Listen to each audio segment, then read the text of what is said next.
Hi guys, good morning. Hello, good morning from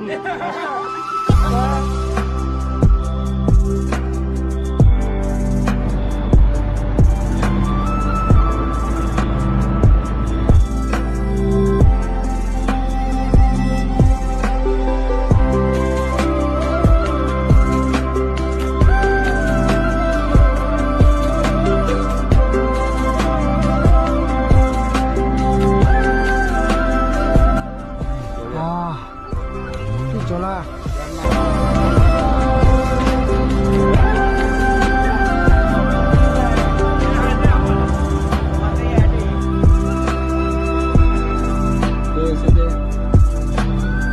bike এখন দুখন তিনিখন বাইক আমি গুৱাহাটীলৈকে পঠাই দিম।